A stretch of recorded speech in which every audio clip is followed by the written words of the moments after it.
قبل ما نبدأ فيلم النهاردة صلي على النبي في قلبك. الفيلم بيبدأ مع تايك اللي اشترى موتوسيكل من على النت، وطبعا كلنا عارفين ان حاجات النت اي كلام. بياخد صاحبه بيل عشان يجربوه مع بعض، واول ما بيمشي بيه خطوتين بيكتشف انه باظ وبيعطل بيه في نص السكة. في نفس الوقت بيظهر اتنين جايين ناحيتهم بموتوسيكل، وتايك بيقدر يتفاداهم بالعافية، لكن واحد منهم بيخبط المراية بتاعته لانهم كانوا واقفين تقريبا في نص الطريق. تايك وبيل بيحاولوا يجروا وراه ويعملوا أزمة مرور، لان تايك اصلا مش بيعرف يسوق كويس، وفجأة البوليس بيظهر وبيبدأ يجري وراهم وبيأمرهم يقفوا. ساعتها تايك بيكتشف ان الفرامل بايظة وبيتقلب هو وبيل في نص الطريق. امه بتروح القسم عشان تضمنه، ولما بتعرف انه اشترى الموتوسيكل بفلوس الدروس اللي كانت بتديها له بتديله علقة محترمة. بس تايك بيقول لها انه اصلا مش عايز يتعلم، وانهم حتى مش معاهم فلوس الكلية اللي هي عايزاه يدخلها، فبتضربه تاني لحد ما بيقع على الارض. تاني يوم بنشوف تايك وهو قاعد مع بيل وبيقول له انه قرر يسافر ويشتغل في اي حتة تانية، لانه زهق من حياته مع امه اللي طول الوقت محسساه انه فاشل. بيل بيرد عليه بمنتهى العفويه وبيقول له طب ما انت فاشل فعلا، فين الجديد؟ تايك بيتضايق من كلامه وبيسيبه ويمشي على طول، وبيروح يركب القطر عشان يهرب من كل ده. وفي نفس الوقت امه بتروح المطعم اللي شغال فيه وبتحاول تكلمه طول اليوم، لكنه مش بيرد عليها خالص. اول ما بيوصل تايك المدينه الجديده اللي ناوي يعيش فيها بعيد عن اهله، بيقف مستني الباص، وهناك بيشوف بنت واقفه جنبه شعرها لونه احمر. بيبدا يتريق عليها، والبت بتتنرفز وبتقوم ضرباه في بطنه وبتوقعه على الارض. تقريبا الواد ده مكتوب عليه يبقى ملطشه. البنت بتسيبه وتمشي، وهو بيبدا يمشي وراها لحد ما بيتوه منها ومش بيلاقيها خالص، فبيحس انه جعان وبيقرر يدخل اول مطعم يقابله. صاحب المطعم بيحس ان تايك هربان من بيته وبيقول له، بس تايك بيرد عليه ويقول له انه بس طالع يشم شويه هوا. في اللحظه دي بيجي عامل التوصيل المطعم، بس الطباخ بيضربه عشان نسي يرجع الاطباق. وفي نفس الوقت بنشوف البنت اللي ضربت تايك وبنعرف ان اسمها يو. بيجوا لها بنتين وبيقولوا لها تيجي تأجر معاهم شقه عشان الثلاثه يدفعوا اقل، فطبعا يو بتوافق. في الناحيه الثانيه تايك بيتكلم مع امه، وهي بتقول له لو مش عايز يعيش معاها ما يرجعش البيت تاني. وبنشوف كمان بيل وهو راجع بيته، وبنعرف انه عايش مع جدته وكل اهله ميتين، وجدته بتحاول توفر له كل قرش علشان تعليمه، لدرجه انها بتقعد في الضلمه لحد ما نظرها ضعف. تاني يوم تايك بيروح نفس المطعم اللي اكل فيه لما بيعرف انهم محتاجين حد يشتغل. في الاول صاحب المطعم بيرفض لما بيعرف انه طالب ومش هينفع ياخد اجازه من المدرسه، بس لما تايك بيقول له انه ساب المدرسه خالص الراجل بيزداد رفض. ولما بيعرف انه كمان سايب بيت اهله بيفكر يطرده، بس تايك بيقول له انه عمل كده عشان يعتمد على نفسه ويبقى راجل. ساعتها الراجل بيوافق انه يشغله، وبيقول له كمان انه هيوفر له سكن. بعدها بيعرفه على عامل التوصيل اللي شغال معاه. وفي نفس الوقت بنشوف بيل مع واحد في المنطقه عشان يساعده يلاقي شغل، وبيفضل ماشي معاه من غير ما يكون فاهم اي حاجه عن الشغلانه لحد ما يوصل الراجل اللي هيشغله، وهنرجع له تاني بعدين. نرجع عند تايك وهو داخل المطبخ عشان يتعرف على الطباخ اللي هو سوك. سوك بيساله انت مش في المدرسه ليه؟ تايك بيرد عليه وبيقول له انه مش محتاجها، فسوك بيقول له يبقى انت سبتها قبل ما تتعلم الادب. تايك بيتريق عليه وبيقول له انت بقى اللي هتعلمني. سوك بيضربه وتايك بيفقد الوعي. وفي اخر اليوم بياخدوا سوك للمكان اللي هيبات فيه، وهو نايم بيحلم بامه، ولما بيصحى بيلاقي وش سوك قدامه فبيتخض ومش فاهم هو فين، بس بينام تاني لحد الصبح. اول ما يصحى بيقرر يهرب من المكان، وساعتها سوك يقول له ما انت طول عمرك فاشل يا ابني، عمال تهرب من هنا لهنا وعمرك ما هتعرف تعتمد على نفسك، انت انسان فاشل. تايك بيكذب عليه وبيقول له انا رايح الشغل، انت اللي كسول، وبيسيبه يمشي. بعدها بنشوفهم كلهم في المطعم بيعلموه ازاي يقدم الاكل، وبيديله سوك كروت المطعم عشان يوزعها على الناس في الشارع. وفي نفس الوقت ده بنشوف بيل وهو في اول يوم شغل وشكله متضايق جدا، وبنفهم ان شغله عباره عن جمع ديون من الناس، وبيعرف ان اللي ما بيدفعش بيتضرب. بس اول واحد بيروح له بيديله الفلوس على طول ويحطوا لهم اكل كمان، فبيل بيستغرب جدا. بس الراجل اللي معاه بيقول له ان الراجل ده ما كانش بيدفع بسهوله، وانهم ضربوه قبل كده وعملوا له عاهه في رجله، ومن ساعتها هو بيعرج. فبيل بيتضايق لما بيعرف طبيعه الشغل اللي دخل فيه. بنشوف تايك وهو قاعد مع سوك وسواق الدليفري في البيت، وسوك كالعاده بيتريق عليه بيقول له ايه المنظر ده، شعرك عامل كده ليه؟ فتايك بيرد عليه طب وانت شايف شكلك حلو يعني، انت شفت اللي عامله في شعرك؟ فسوك بيقوم عليه مره واحده، وتايك بيخاف كالعاده، بس سوك بيمثل انه بيرقص، وفجاه بيضربه بالقلم على وشه ويوقعه. تاني يوم بنشوف بيل وهو مع الراجل وبيسلم ورق الانذارات للناس اللي عليهم ديون، وياخد باله ان ام تايك واقفه بتتكلم مع ست في الحي ده. وفي نفس الوقت ده تايك بيروح يسلم اوردر، وبيكتشف ان المكان بعيد جدا، ولما بيوصل بيعرف ان يو هي اللي طلبت، ويقول لها اخيرا لقيتك، انا كنت بدور عليكي. فبتقول له يو ما انا قدامك اهو، وفجاه تضربه بالقلم على وشه، وبعدين تضربه تاني في بطنه كذا مره. فتايك يحاول يمسكها عشان يوقفها، بس بالغلط يوقعها. تقوم يو هي متنرفزه وتبدا تضرب فيه من جديد، وتايك يفضل يعتذر، بس هي مش بتبطل ضرب لحد ما بيدوخ وبيفقد الوعي. ولما بيصحى بيلاقيها سايبه له فلوس، فبيقوم ياخدهم ويرجع وبيرجع المحل. اول ما يوصل صاحب المطعم يعرف اللي حصل ويخصم له اليوم من المرتب لانه اختفى طول اليوم. وطبعا سوك ما بيسكتش وفضل يتريق عليه. بيل بيرن على تايك بس سوك هو اللي بيرد وبيفضل يخوفه ويقول له حاجات غريبه لحد ما تايك ياخد منه التليفون ويعرف ان بيل شاف امه واقفه مع ست وبتتحايل عليها وحس ان في حاجه. فبيقول له تايك مالكش دعوه ما تكلمنيش تاني وبيقفل السكه في وشه وبيرجع ياكل. فبيكمل سوك تريقه على تايك وبيقول له بسخريه هو انت كل يوم تتضرب؟ عمرك ما هتضرب حد في حياتك. في اللحظه دي تايك بيرد عليه بنبره خفيفه وفيها احراج هضرب بنت ازاي؟ ساعتها سوك بيضحك عليه اكتر وبيزيد في التريقه لما بيعرف ان اللي عمل فيه كده بنت. وبعد الشد ده كل واحد فيهم بيروح ينام بس تايك قبل ما بينام بيكون بيفكر يكتب رساله لامه يطمنها عليه. بيكتب لها فعلا لكنه في اخر لحظه بيمسحها وبيكتفي بس بالسكوت. وسوك كالعاده ما بيسيبهوش وبيفضل يغلس عليه وهو يقول له انت هتعيط ولا ايه علشان عايز ماما. كلهم بيعرفوا ان تايك اصلا ما بيكلمش امه خالص. في الوقت ده سوك بيسال تايك هو ناوي ما يكلمش امه تاني للابد. فبيرد عليه تايك وبيقول له انها دايما بتنتقده ومهما عمل بتقول عليه فاشل. ساعتها سوك بيرد عليه بتهكم بيقول له امك كان المفروض ترنك علقه تتعلم بيها الادب، انت اكيد من تربيه حديثه. بس تايك ما بيردش عليه وبيسيبه وبينام. وفي اللحظه دي يو بترجع السكن وبتلاقي ان البنات اللي ساكنين معاها جايبين ولدين معاهم فبتتخانق معاهم وبتطردهم من المكان. بس واحد من الولاد بيبدا خناقه كبيره جدا وبنعرف ان يو بتلعب ملاكمه فعلا وبتقاوم بس الولد بيكون اقوى منها وبيضربها اكتر من مره ولما بتنجح توقعه الولد التاني بيقوم وبيضربها هو كمان. في نفس اللحظه الست صاحبه السكن بتدخل وبتزعق على الخسائر اللي حصلت فبتستغل يو الموقف وتهرب من المكان وهي حافيه. الولد منهم بيجري وراها وبيحاول يمسكها بس هي بتفلت منه وفجاه بتلاقي الولد التاني داخل عليها بالعربيه بتاعته فبتنط من فوقها في اخر لحظه قبل ما يمسكها وبتكمل جري وهم وراها. وفي اللحظه دي تايك بيطلع على السطح يشرب سيجاره وبيلاقي كو بتاع الدليفري واقف وبيحمص سمسم وبيعرف انه بيتدرب عشان يحقق حلمه ويبقى طباخ كبير. وفي الوقت ده بيطلع لهم سوك وبيقول لتايك يديله سيجاره. تايك بيشوف يو وهي بتجري في الشارع وبينزل يجري وراها عشان يضربها زي ما ضربته بس بيكتشف ان في ناس تانية بتجري وراها وبيحاولوا ياخدوها في العربيه. فتايك بيتدخل وبيزعق لهم عشان يسيبوها وبيبدا يتخانق معاهم بس هم بيضربوه. فبينادي على سوك يساعده لكن سوك بيستخبى وبيعمل نفسه مش واخد باله. وكو بيجري عليه ومعاه الطاسه اللي كانت في ايده وبيرمي السمسم بالغلط على تايك وبيصرخ فيهم عشان يسيبوا يو. فبيخرج كل السكان على الصوت فالشباب يقرروا يهربوا قبل ما البوليس يجي وبيروحوا كلهم على المطعم. وصاحب المطعم بيقول لها تروحي المستشفى بس هي بتطمنهم انها هتبقى كويسه وبتشكرهم كلهم. بعدها بتمشي وتايك بيروح وراها وبيديها الجزمه بتاعته عشان تلبسها. وفي تاني يوم تايك بيتريق على سوك لانه طلع جبان بس سوك بيقول له ان كل واحد ليه اسبابه وانه لسه صغير. بعدها بتمر الايام وبنشوف تايك وهو اخيرا بيشتغل وامه بتشتري المطعم اللي كانت بتحلم بيه ولسه مستنيه تايك يجي كل يوم وبتسيب له الاكل على الترابيزه وبترجع تلاقي زي ما هو. وفي يوم بيروح تايك يوصل الاكل كعادته وبيكتشف ان يو هي اللي طالبه الاكل فبيديها طلب وبياخد منها الجزمه بتاعته وبيلاحظ ان وشها متعور فبيقول لها هو انت بتتخانقي مع الناس وبس؟ فبتقول له يو مالكش دعوه وبيلبس الجزمه وبيمشي وبتحاول تديله الحساب بس هو مش بيرضى ياخده. وفي نفس الوقت ده بيقبض تايك اول قبض ليه في حياته وبيقرر يعزمهم على العشاء. وفعلا بيروحوا كلهم وبيقول له المدير في الوقت ده يتكلم مع امه ويحاول يحل المشكله اللي ما بينهم بس تايك ما بيكونش راضي عن كلامه فبيقول له سوك هتفضل ما تكلمهاش لحد ما تموت وتروح تاخد المعاش بتاعها. وبيبقى قاصد ينرفز تايك عشان يعرفوا ان الوقت اللي ممكن يعيشوا معاها عمال يقل. بس تايك بيقول له انت اصلا ما تتكلمش خالص لانك طلعت انسان جبان ومش بتتشطر على حد غيري. فبيتشطر سوك عليه فعلا وبيضربه قلم بيطيره 5 متر وبيقوم سوك وبيشتمه تاني فبيطلع يجري وراه. تاني يوم بنشوف بيل مع الراجل اللي بيشتغل معاه وهم بيجروا ورا واحد من المديونين وبيطلع الراجل يجري على السلم لحد ما بينط في الشارع بس بعدها بيقدروا يمسكوه وبياخدوا منه كل الفلوس اللي معاه. وبيتكلم بيل معاه وبيقول له هنجيلك اخر الشهر عشان ناخد منك باقي الفلوس وبينصحه يبعد عن القمار ويدور على شغل بجد. وبنعرف هنا ان الراجل اللي بيل بيشتغل معاه بيدي فلوس ديون للناس من غير اي ورق اثبات وده مقابل فايده كبيره جدا تقريبا ضعف الفلوس. في نفس الوقت ده بيقرر تايك يرجع البيت يطمن على امه بس هو مش بيلاقيها وبيصدم لما بيلاقيها سايباله الاكل ورساله مكتوب فيها يسخن الاكل قبل ما ياكل ويحط الاطباق في الحوض وبيفهم انها كانت بتستناه كل يوم. بعدها بيروح يقابل بيل وبيعرف منه الشغل اللي هو بيشتغله وتايك كمان بيحكي له على الشغل بتاعه. فبيل بيقول له ايه المرمطه اللي انت فيها دي وبيقول له سيب شغلك وتعال اشتغل معايا. فبيقول له تايك انت المفروض تسيب شغلك لانه مشبوه وتيجي تشتغل معايا وتتعلم حاجه في حياتك. وفي الوقت ده بيرن التليفون بيل وبيعرف ان عنده شغل وبيسيبه وبيمشي. بيقرر تايك يروح المحل بتاع مامته بعد ما عرف مكانه من بيل ولما بيوصل بيعرف انها سمت المحل على اسمه وبتتنرفز امه لما بتلاقيه داخل بكل برود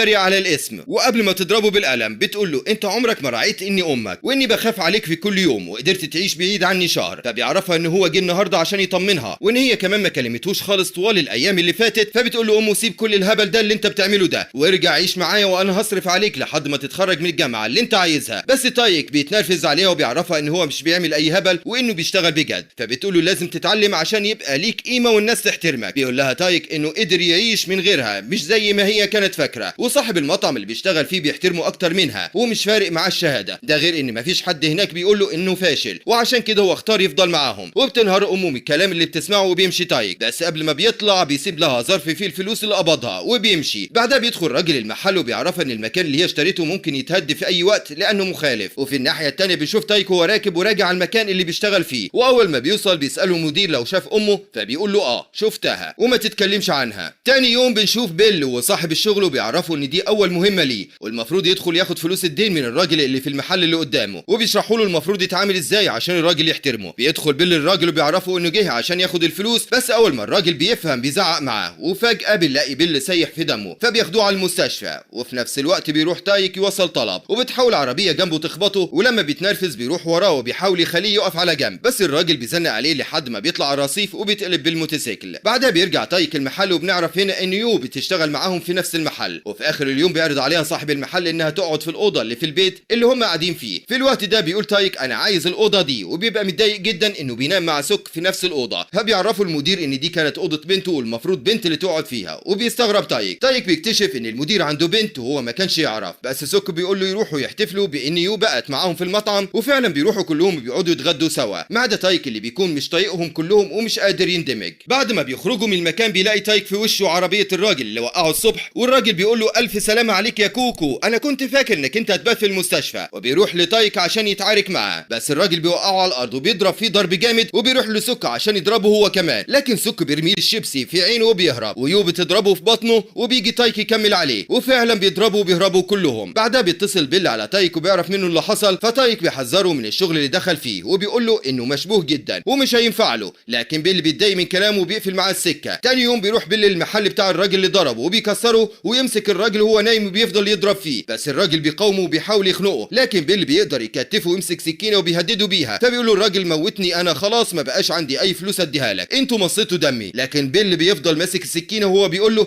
انت فاكرني اخاف عليك. وفي نفس الوقت ده بنشوف الراجل اللي تايك ضربه قدر يوصل لمكان المطعم وجاب معاه 2 من صحابه، وفعلا بيدخلوا وبيضربوا المدير وبيطلعوا كل اللي في المطعم، وبيعرفوا ان الاثنين اللي كانوا مع الراجل كانوا جايين يضربوا يو، فبيدخلوا معاهم في قتال عنيف جدا وبيضربوهم جامد وبيكسروا المكان كله. بيمسكوا تايك ويرموه على اوضه بنت المدير فبتتكسر الحيطه وبيقع تراب الموتى بتاع بنت المدير، وساعتها تايك بيعرف ان بنت المدير ماتت ودي كانت اوضتها. وبيخرج سوك من المطبخ وهو ماسك اول واحد في وشه وبيضربه وبيطيره على الارض، ولما بيشوف اللي عملوه في المكان بيهيج وبيبدا ينزل فيهم ضرب من غير اي رحمه، وكل اللي يقرب منه يطيره. وبيجي البوليس في الاخر وبيقبض على كل اللي في المكان، وبنعرف دلوقتي ان سوكي كان راجل عصابات خطير، والضابط لما بيشوفه بيصدم وبيقول له ايه الشعر ده. وبعدها بيروحوا كلهم يصلحوا اللي اتكسر في المكان، ويفتكر سوكي ذكرياته اول ما جه المطعم كان وقتها راجع من عمليه خطيره وكان لسه راجل عصابات، ولما دخل المطعم شاف المدير وهو بيحاول ينتحر بعد ما بنته الوحيده ماتت، وقتها سوك انقذه، ومن اللحظه دي قرروا هما الاثنين يبداوا حياه جديده بعيد عن العنف والماضي. تاني يوم بنشوف بيل وهو بيتكلم مع مديره وبيقول له ان هو مش هيقدر يكمل في الشغل ده تاني، بس المدير بيتجاهله تماما وبيهدده انه لازم يكمل. فبيل بيوافق وهو خايف وبيخرج من المكان وهو مخنوق. وفي نفس الوقت ده بنشوف عصابه كبيره جدا موجوده في مطعم سوك، وواحد منهم بيتكلم معاه وبيقول له ان المكان ده مش مكانه وانهم بيدوروا عليه بقالهم سنين والدنيا مقلوبه عليه من زمان. وقتها بنفهم ان سوك كان بيهرب من اي قتال او مشاكل عشان العصابه ما توصلش له، ولما سوك بيرفض يرجع للعصابه الراجل بيقول له ان كل اعدائه اكيد دلوقتي عرفوا هو فين، وانه لو ما وقفش في وشهم هييجوا يهدموا المكان ويأذوا كل اللي فيه. وبنعرف انهم سايبين له عربيه بره عشان يلم حاجته ويمشي، وفعلا سوك بيبدا يلم حاجته وبيودع كل اللي في المطعم وبيمشي. تايك بيتضايق جدا وبيخرج ياخد شويه هوا، وبتروح يو تقعد معاه بتقول له انها يتيمه وبتساله لو عنده اهل، فبيقول لها ان امه لسه عايشه، فبتقول له ليه مستعجل تعيش لوحدك ما دام لسه عندك ام. في اللحظه دي بيتصل بيل على تايك وبيقول له ان محل امه هيتهد. فتاني يوم بيروح تايك مع امه وبيسالها ايه المشكله وليه مش بتقولي اساعدك، بس هي ما بتردش عليه وبتقول له انها تقدر تحل كل حاجه بنفسها. وبيفهم تايك ان المحل المفروض هيتهد النهارده، لكنه بيشوف امه واقفه جوه بتطبخ وبتشتغل عادي ومش ناويه تسيبه، فبياخد نفس عميق وبيخرج من المحل وبيقول ليو امشي، بيه علشان ما تتأذيش لو حصل حاجة، وبيقول لها انه هيقعد مع امه، بس يو بترفض تسيبه وبتصر تفضل معاه. وفي نفس الوقت ده بنشوف بيل مع العصابة اللي شغال معاهم وهم واقفين يضربوا في الراجل اللي كان ضرب بيل قبل كده، وبيضغطوا عليه بكل الطرق البشعة عشان يدفع الفلوس اللي عليه. بيشوفهم بيل وهم بيعذبوه بشكل وحشي، وبعد ما بياخدوا منه الفلوس بيطلعوا على المكان اللي بعده عشان يلموا منه الباقي. وبنرجع تاني لتايك اللي بيقرر في اللحظة دي يتصل بسوكو ويطلب مساعدته، لكن سوكو بيرد عليه بكل برود وبيقول له انت المفروض تبقى راجل، ما تبقاش جبان وساعد امك بدل ما تستناني. فتايك بيتضايق جدا وبيقول له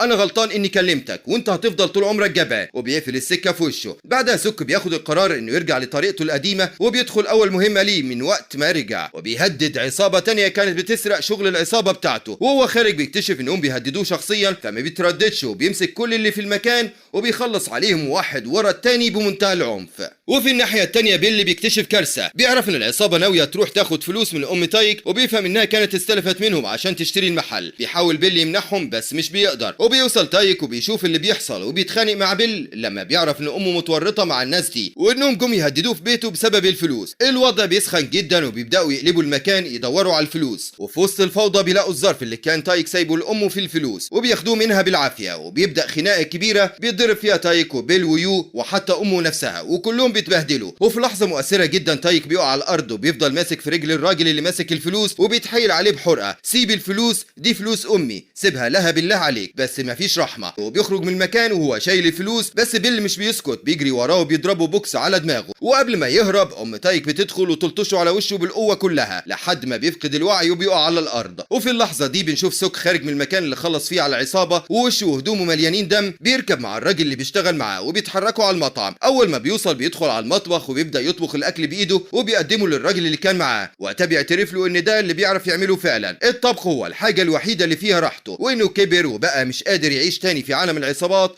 قلبه مبقاش شايل. وفي الناحية التانية بنشوف المحل بتاع ام تايك وهو بيتهد فعلا، والبيت كمان بتاعه عشان يسددوا القروض، فبيضطروا يسيبوا كل حاجة وبيروحوا يعيشوا مع بيل وجدته في بيتهم الصغير. وبعد فترة بنعرف ان المطعم اتفتح من جديد وسوك راجع يشتغل فيه، والمدير بيرجع يو المدرسة تاني وبيعاملها كأنها بنته اللي ماتت، بيحاول يعوضها عن كل اللي فقدته ويعوض نفسه كمان. اما تايك فبعد ما رجع يعيش مع امه بيقرر يفرحها، بياخدها على الموتوسيكل اللي جابه في اول الفيلم وبيفسحها وبيضحكوا سوا كأنهم نسيوا كل التعب اللي فات. وبكده نكون وصلنا لنهاية الفيلم. لو عجبك الفيديو ما تنساش تعمل لايك وتشترك في القناة وفعل الجرس عشان يوصلك كل جديد. سلام.